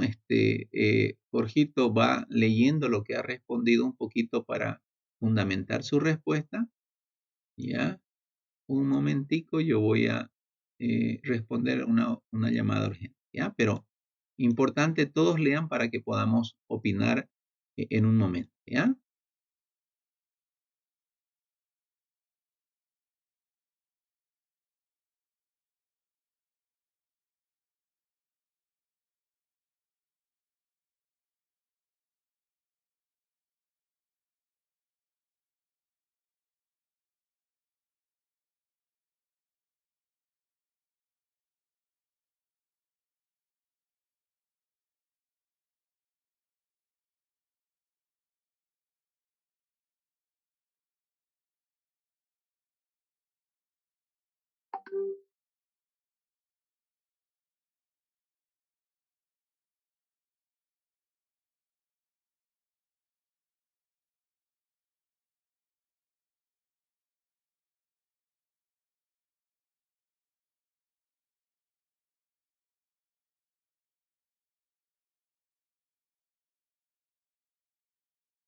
Muñeca, cuidado que te quedes sin gasolina, amor, y comienza a tragar aire y se frega el motor, ¿no? Del vehículo. Fíjate cuántos kilómetros te restan.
Ok, entonces comenzamos ahí por el trabajo de su compañero, no con el propósito de ser inquisidor, ¿no? Con el trabajo, sino que pudimos haber empezado con cualquier otro, pero vamos un poquito entendiendo cómo el profesor califica, ¿no? Este tipo de trabajo, ¿ya? Ok. Creo que el anterior cuestionario, Antelo, fue el de usted el primero, ¿no? Sí, todo el Ya. cuestionario anterior lo defendí. A ver, deme un número, entonces vamos a hacer un poco salomónico, ¿ya? Deme un número entre 1 y 15. 13. Ya. Terrazas Hans Enrique. A ver, vamos a ver a dónde está nuestro estudiante Terrazas Hans Enrique. Vamos a ver ahí, ¿ya?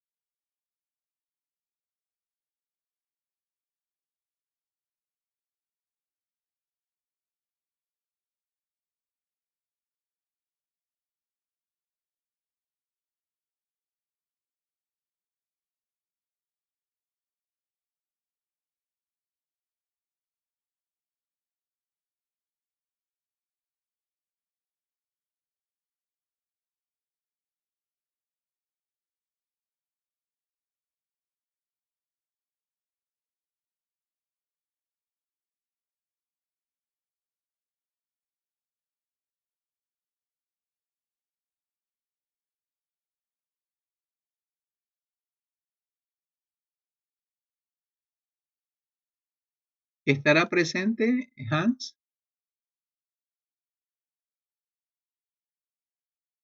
Díganos presente, por favor. Sí. Ya.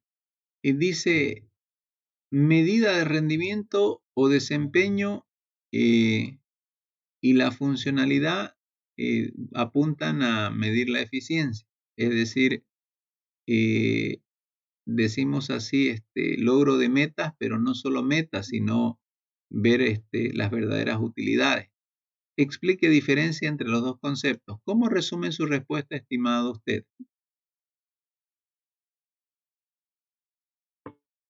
Así en pocas palabras.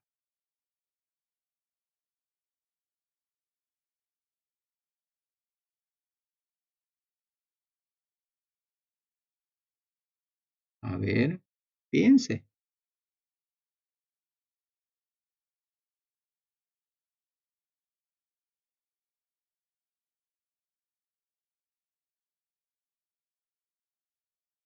¿Alguien le quiere sugerir algo? ¿Alguien? Pueden opinar, chicos, ¿ya? El que opina ya sabe, tiene su participación.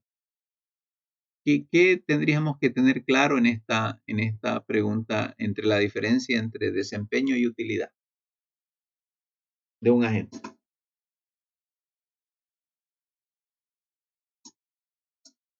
Yo, ingeniero, puedo comentar. A ver. ¿Quién habla? Bueno, Martínez. Ya, Martínez. ¿Cómo no? Bueno, la medida de rendimiento, Ajá. bueno, el agente genera pues secuencia de acciones, ¿no? En base a la percepción recibida. Ajá. O sea, llega a la meta sin importar si la meta es buena o mala, digamos, ¿no? Ajá. Tiene conflicto con otra, ¿no? Correcto. Y la función de utilidad sería la toma de decisión, pero ya de manera racional. O sea, llegar a la meta, Ajá. pero de una manera más óptima. Eso, ¿no? Correcto. Entonces, rendimiento, desempeño, que llegue como sea, pero que llegue, ¿no? Por ahí. Pero ya la función de utilidad ya está buscando, lo que él dijo fue bien importante, está buscando maximizar, ¿no? Es decir, de alguna manera, o ahorrar recursos, ¿no? Y ya está en cierta forma, obviamente buscando lo más óptimo, ¿no? Él habló de la palabra óptimo, ¿no? Por eso es que Russell dice que de alguna manera miden la eficiencia de la gente. Perfecto, esa es la diferencia. A eso quisiera acotar, Hans Enrique, algo usted, o Antelo, o Alex. Antelo, yo quiero... ¿Ya? Entonces, podríamos decir que la medida de rendimiento es absoluta, mientras que la de función de utilidad es como cualitativa. Ya, más o menos, ¿en qué sentido? La medida de rendimiento de desempeño determina si... es una duda, ¿no? No Ya. es Ya. afirmación. Ya. La medida de rendimiento es entonces como que si lo logra o no lo logra, o sea, solo dos estados. Eso, y la ¿no? función de utilidad es qué tan bien o qué tanto puede lograr. Ajá, ¿no? Determinista, ¿no? Como usted dijo, o lo logra, o no lo logra, pero evidentemente, en el sentido de que si lo logra, la pregunta es, ¿será lo más óptimo? ¿No? Entonces, ahí va la diferencia, ¿no? Ok. ¿Alguien más quiere opinar sobre esta preguntita?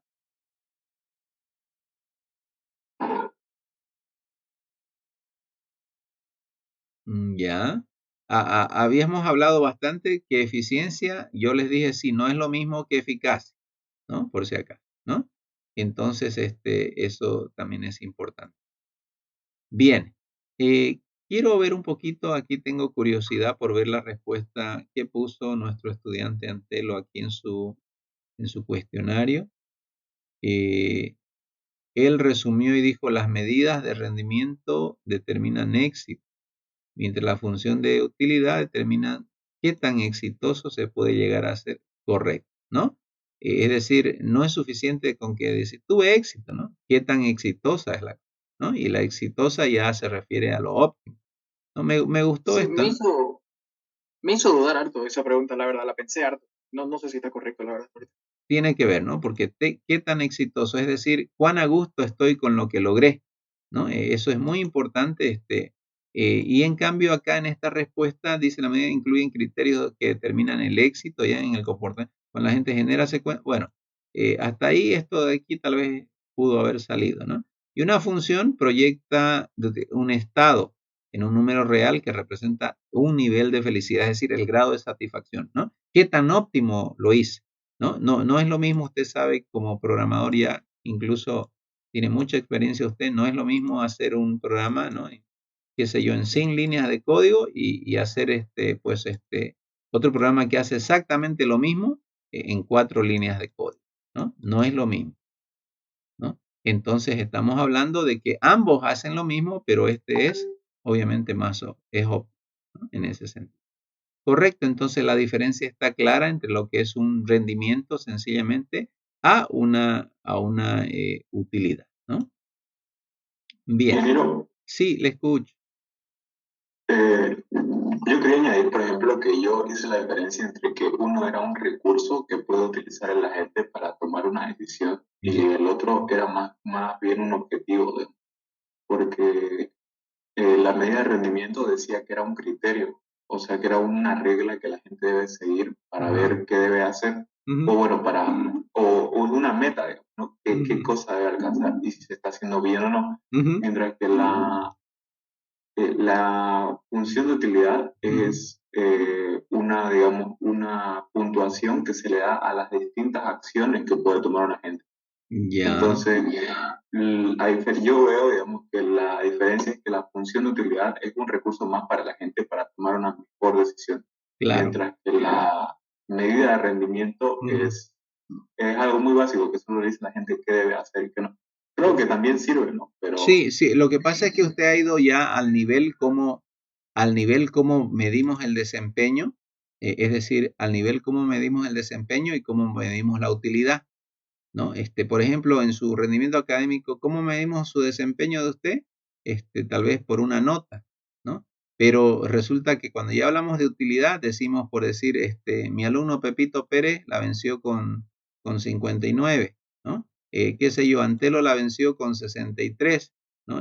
Qué sé yo, Rojas la venció con 90, ¿no? Entonces, ya cuando comenzamos nosotros a usar medidas, es decir, ya a hacer comparaciones y análisis para ver con cuánto realmente se venció, cuál es más óptimo, ya no solamente estamos hablando de una nota, ya estamos buscando alguna forma de ver quién tuvo mayor utilidad, ¿no? En el sentido del aprendizaje. Lo de usted es válido en el sentido que ya fue directo a buscar variables con qué poder medir tanto el desempeño como tanto la utilidad. ¿Me entiende? sí, se entiende. Correcto. Ya, mi estimado, qué buena participación. ¿Qué apellido usted? Arroyo, ya. Ha participado Antelo, Arroyo, ha participado Hans Enrique, ¿no? Ya. Vamos a la número 2. Voy a pedir ahí en la número 2, acá está, que nos pueda resumir, Hans Enrique, su respuesta al primer inciso.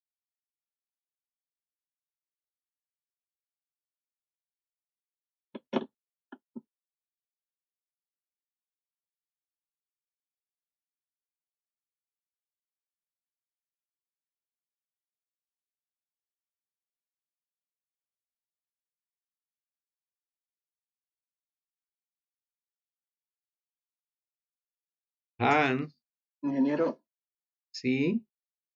no sabía que yo participé en la anterior igual, Martínez. Martínez, voy a ver aquí. Ya, correcto, está marcadito. Martínez. Estoy pidiendo a Hans Enrique si nos pudiera sintetizar así en poquitas palabras. Dice la pregunta, ¿puede haber más de un programa de gente que implemente una función de agente dada? Proponga un ejemplito o muestre por qué una no es posible.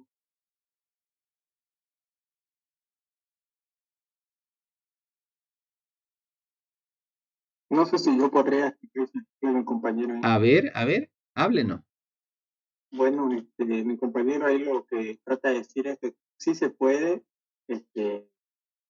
proponer un agente o implementar una función a más de un programa. Por ejemplo, él dice que se puede ir al supermercado a realizar compras y, o sea, ahí en el programa uno puede decir, vas a ir al supermercado y realizar compras. Ya.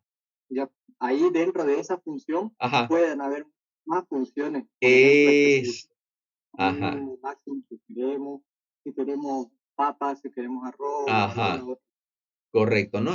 Ahí, digamos, las funciones serían, por ejemplo, caminar, ingresar, digamos, al súper, hacer una selección de productos, ¿no? Otra función, verificar fechas de vencimiento. O sea, ya, entiendo exactamente, que en realidad, si se trata de un agente inteligente, generalmente tienen varias funciones, ¿no? Y ahí, estaríamos hablando de que un programa, pues, en realidad deberíamos tener, si se quiere ahí, para cada función un desarrollo, ¿no es verdad? Entonces, la pregunta es, ¿puede haber más de un programa de agente que implemente una función de agente dada? ¿Sí o no? ¿Qué dicen? Sí. Ya, correcto. Bien, chicos, me encanta estudiar con ustedes porque ya tienen más de criterio. ¿Quién habló de último? Flores. Flores. Ya, perfecto. Bien, sí. Inciso B, Hans, ¿pudiera interpretarnos o alguien que quiera opinar sobre la respuesta de su compañero? Ahí está.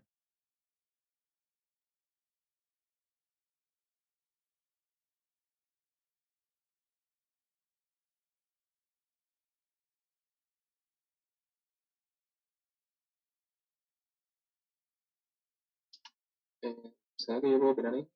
Por favor. Casi a la respuesta que puso mi compañero, porque no todo se puede expresar matemáticamente. Solamente estábamos hablando de las compras del mercado. Ajá. Decía que uno no puede ver si algún producto está bien para comprarlo para la semana y todo eso. Ajá. Porque esa parte, y la parte en la parte de las emociones, se puede hacer mucho matemáticamente eso. Ajá. En ese aspecto, yo podría, o sea, yo puse obviamente la respuesta.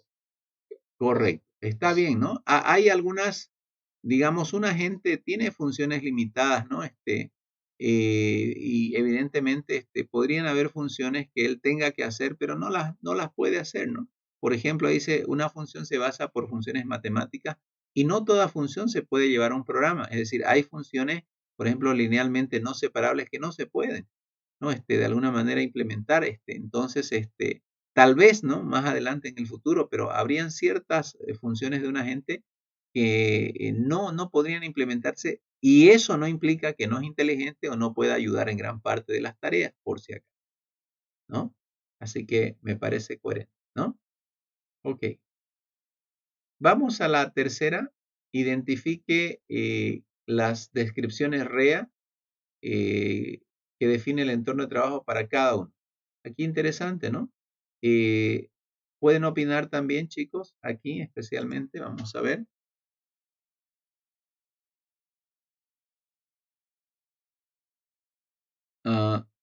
Robot que juega fútbol. Dice medida de rendimiento, es decir, que logró metas, meter goles y estrategias. Y yo pregunto, ¿será que estrategia es una medida de rendimiento? Meter goles me parece bien, pero ¿alguien me puede explicar un poquito sobre... En estrategia puede que se haya referido a crear una estrategia que pase a otro jugador, que haga más rápido. Sí, pero... Puede ser que quiera armar una jugada, digamos, ¿no? ¿Pero acaso esa es una medida? Pregunto. Yo creo que lo puedes englosar un poco más, diciendo en dos habilidad del jugador, una puede ser. Ya. Y desempeños en el campo. Ya, lo que pasa es que una medida de rendimiento es como una variable. Y si yo digo, quiero yo agarrar a la gente y digo, sí, mete 3 goles o mínimo en promedio tanto, ya estoy hablando de una medida de rendimiento. A no ser que las estrategias, digamos, él en el campo de juego adopte más de una, ¿no? Si adopta, qué sé yo, más de una, ya podemos decir de que puede que tenga buen rendimiento, porque puede haber otro jugador, otro robot, que no solamente use una sola estrategia, ¿no? Tal vez ahí, ¿no? Podría ser aceptable el tema de estrategia. ¿No ves? Estamos hablando de la variable, del criterio medida de rendimiento para el robot. En el entorno, ¿estaría correcto el entorno? Yo creo que está correcto. Ya. Canchas, la calle, igual puede ser un estadio o una institución. Ya, perfecto. Ajá. En actuadores, ¿qué me dicen de los actuadores? Es correcto. La visualización puede ser más, con visualizador supongo que trata de profundizar más en lo que es visualizar los objetos, el balón, el arco, los límites de la cancha. Correcto. Eso puede referirse. Ya, está bien. ¿Y los sensores?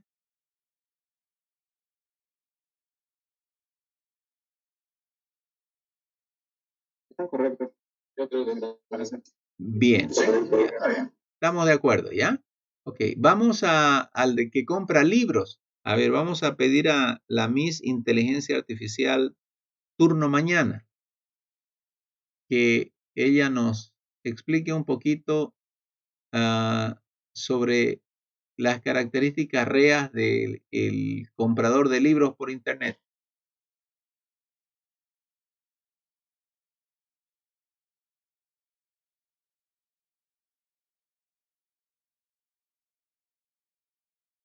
No está, ¿no?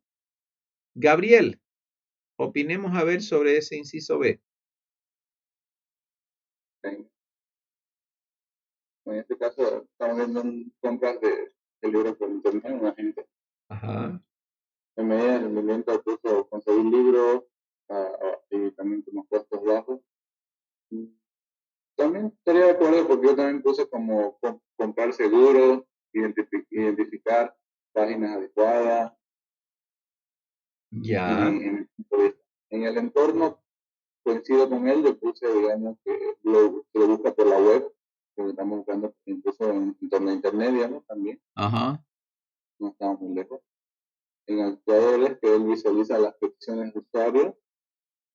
Y yo puse que, bueno, también que se puede pagar por internet, que puede adquirir los productos, todo eso a través de un software que se lo va programando, usando, claro, también los mouse y teclados, como si fueran en sensor puso cámara y yo puse, como en este caso, una página web o así por internet, puse unos botones que pueden acceder, buscadores, ya. texto. También no está muy lejos de lo que yo creo.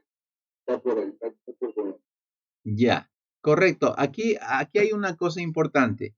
En torno a actuadores y sensores no tengo ninguna objeción, pero en medida de rendimiento, fíjese que no se olviden que debe haber una variable con la que yo puedo medir. Es decir, la medida de rendimiento es de carácter cuantitativo, no cualitativo, ¿no? En entorno a actuadores, sensores son aspectos cualitativos, pero en la medida de rendimiento, nosotros para poder ver el rendimiento de la gente tendríamos que decir, le mandé a conseguir, qué sé yo, 10 libros y de esos 10, qué sé yo, ¿no? Consiguió 3, o no consiguió, qué sé yo, ninguno, o consiguió entre tales y tales precios, digamos, ¿no? Entonces, ahí estamos hablando de poder medir el desempeño con resultados que se puedan cuantificar.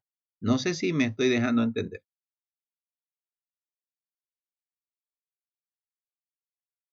¿Se entiende, verdad?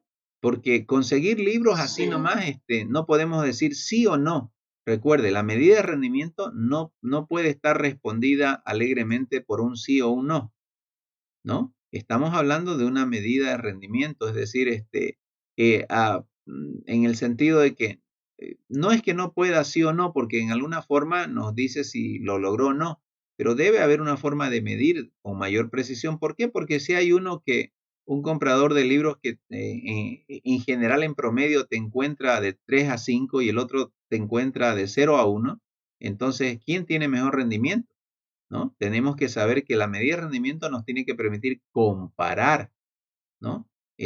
Comparar qué tan eficiente es y con el sí y el no, no podemos comparar esa eficiencia. Bien. Explorador, perdón, dígame. Ahí en la medida de rendimiento también se lo puede tomar al ahorro de tiempo como una medida de rendimiento. Sí, sí, excelente, ¿no? Porque el tiempo ya ahorró el 30%, el 40%, ya estamos hablando de un valor cuantitativo. Perfecto. La calidad de los libros también. Bueno, calidad es muy grande la palabra, ¿no? No sé si el comprador de libros ya tuviera esa capacidad para ver la calidad. En buen estado y todo eso. Ya, perfecto. A eso se refería. Ya. El explorador autónomo de Marte, ¿alguien quiere opinar sobre ese explorador? ¿Le parece bien el rendimiento, el entorno, actuadores, sensores?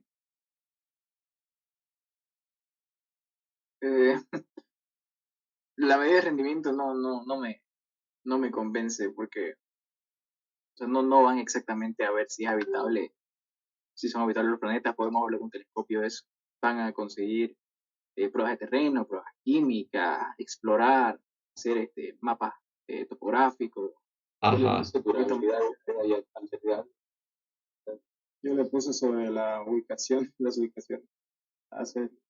Ajá. ¿Cómo? Ahora, escúchenme bien, chicos. ¿Cómo podemos saber si cumplió con la meta el explorador a Marte? Si ustedes fueran los que programan, tuvieran el programa espacial y lo mandan a la gente a que haga una exploración a Marte, me imagino que le van a establecer a ustedes metas, ¿no? Objetivos, metas. ¿Y cómo ustedes lo conceptúan que, digamos, logró su éxito este agente?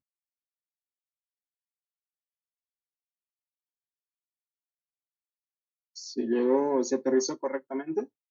¿Solo eso? Creo que es bien amplio, ¿no? Porque también tiene que sobrevivir harto tiempo, porque no de nada sirve si llega y vive 2 días. Solamente los exploradores tienen que vivir años, porque es harta plata, es una inversión grande. Ajá. Pero lo van a mandar a él lo van a mandar a pasear a Marte, ¿o a qué lo van a mandar al explorador?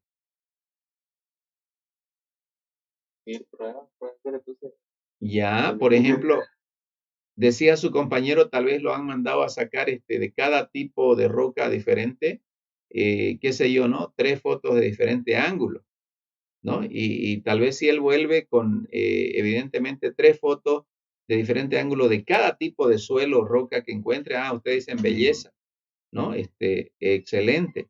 Pero si no logra 3 fotos de cada tipo, entonces ya ustedes dicen, wow, algo aquí pasó, ¿no? Es decir, su rendimiento no era precisamente el que ustedes esperaban. De 1 a 10 le darán un 7, algo así. Perfecto. ¿En el entorno estará correcto?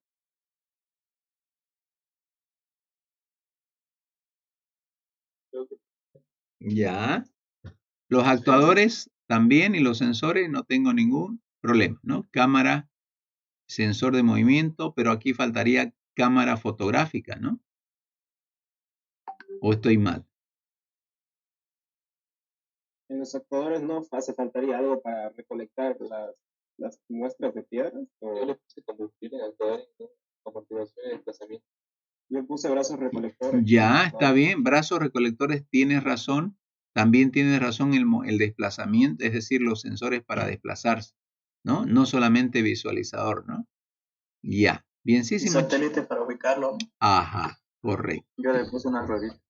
Excelente, ¿no?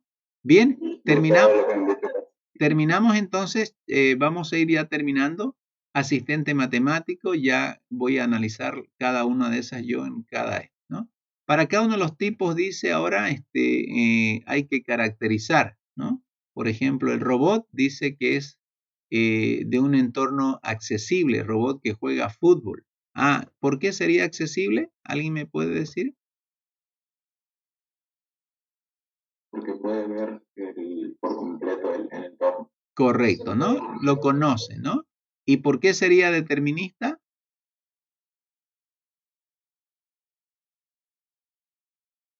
Porque la acción siguiente depende solo del estado actual y de la acción que decida realizar la gente. Porque en realidad él conoce, ¿no? Que ante tal condición, él, si toma una acción, va a saber dónde va a ir a parar, ¿no? En ese sentido. Episódico, dice que no es episódico. ¿Por qué no sería episódico?